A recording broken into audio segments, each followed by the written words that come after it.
quem tem propriedade para falar de Bahia aqui é ali, ó.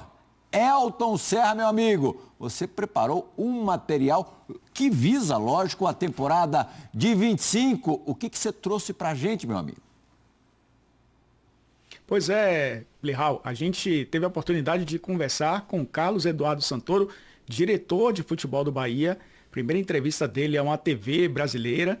Ele falou um pouco sobre a temporada do Bahia e também sobre o futuro do clube que vai disputar a Libertadores em 2025. Então vamos ver agora. Milagre, Santoro falando. Milagre. Olha aí, ó. O Bahia está de volta à Libertadores depois de 35 anos. O primeiro brasileiro a disputar a competição terminou em 8º na Série A desse ano. Melhor posição do esquadrão no campeonato desde 2001. Uma marca alcançada graças aos altos investimentos feitos pelo Grupo City na SAF do tricolor.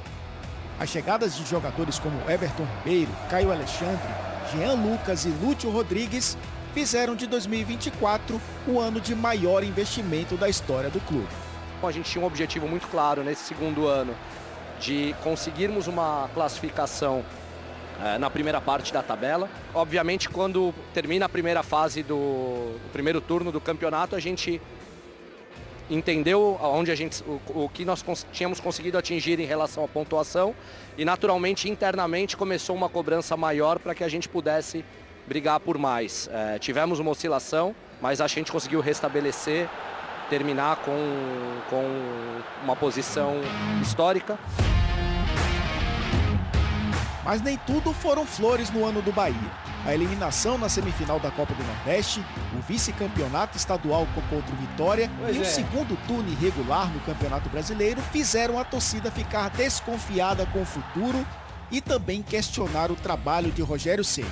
Na avaliação da diretoria, o treinador está no caminho certo. Talvez no decorrer do começo, principalmente do ano, a gente deixou alguma coisa para trás e nós vamos ter que buscar ano que vem, que são os títulos, né? O Rogério, como eu disse, ele vem num processo junto com todos nós do clube de evolução, de crescimento, onde ele tinha num primeiro momento o objetivo de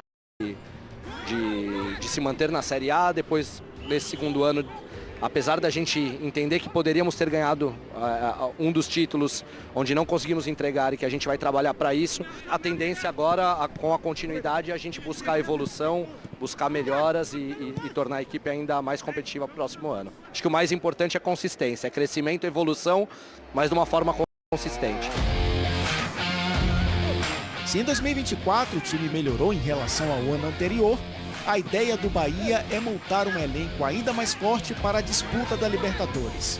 O tricolor começa a caminhada em busca da glória eterna ainda em fevereiro, já que entra na segunda fase eliminatória. A primeira janela é sempre a mais importante, a segunda janela é onde a gente faz movimentos pontuais. Não vou te abrir em relação ao quantitativo, mas o que a gente busca, obviamente, é sempre ser assertivo nas contratações.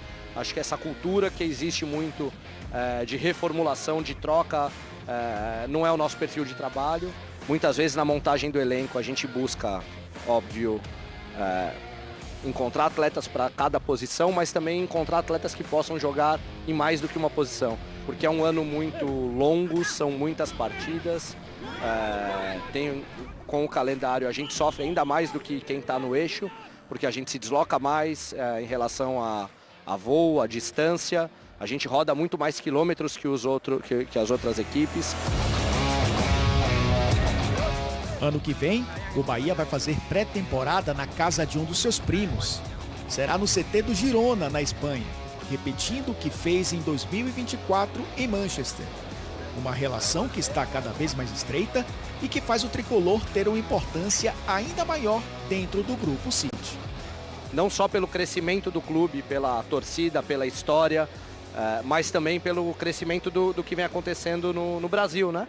Dos valores investidos, do potencial de crescimento. Então, o Bahia ele vem, obviamente, para ser, como o Ferran já disse, o segundo clube do grupo. E agora a gente vai ter a oportunidade de entender também, de estudar esse case do Girona, né? Que é um case de uma equipe que também tem uma história que sobe recentemente, depois cai, e agora no retorno conseguiu ano passado uma vaga na Champions League.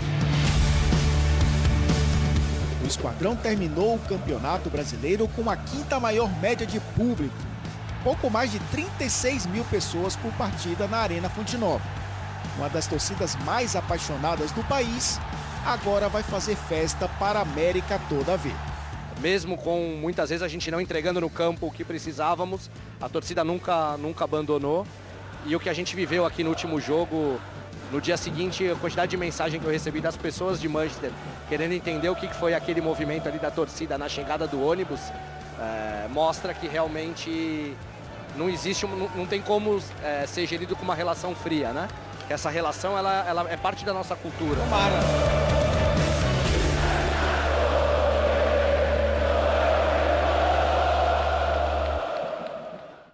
Tá aí então, rapaziada, um grande salve, um grande abraço ao Ailton Serra, que é uma referência. Assim, quando eu sempre posso, eu assisto o Sport Center, as transmissões que ele faz em relação à participação de comentários nas transmissões que faz a ESPN, né, seja de Premier League, também de outras competições.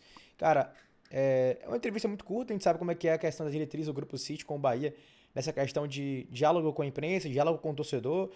O Bahia já fez algumas entrevistas que foram divulgadas em relação a CEO do clube, Raul Aguirre, e também Cadu Santoro. No passado a gente teve 2 entrevistas que foram em ambientes controlados do Cadu Santoro e uma, se eu não me engano, do Raul Aguirre apenas, né? Mas enfim, acho assim, não tem nada de grandioso nessa entrevista de aspas do Cadu Santoro. Acho que é uma entrevista que ela é interessante. Ele fala aqui sobre essa questão de não ter uma relação fria. Isso é um ponto que eu achei mais importante e crucial dessa entrevista dele. Cara, não tem como você ver o que aconteceu contra o Atlético Goianiense, o que aconteceu durante o ano inteiro e assim, durante todos os últimos anos do Bahia com o Grupo City aí, 23 e 24, cara. Não tem como você gerir de forma fria, não tem como você ter ali um ponto sem cobrança, não ter essa questão de ser enérgico em cobranças internas com o treinador, com os jogadores. Claro que não é o perfil do grupo ter o técnico demitido no meio de temporada, por exemplo. É claro que o grupo não toma decisões incisivas, por exemplo, ao longo de um trabalho, mas às vezes é necessário você ter um olhar crítico em prol da instituição, mas não que seja algo de ruptura, como eu quero dizer. Eu acho que o Bahia poderia ter sido mais enérgico em muitos momentos da temporada em relação a essa cobrança interna, porque você vê que os caras tiveram a vontade contra o Atlético Goianiense. E faltou... Essa vontade que teve nesse jogo do Atlético Goianiense faltou em muitos momentos desse segundo turno do Bahia. E também na temporada, né? Copa do Nordeste contra o CRB, na final contra o Vitória, na Copa do Brasil contra o Flamengo no segundo jogo, é inacreditável e inaceitável.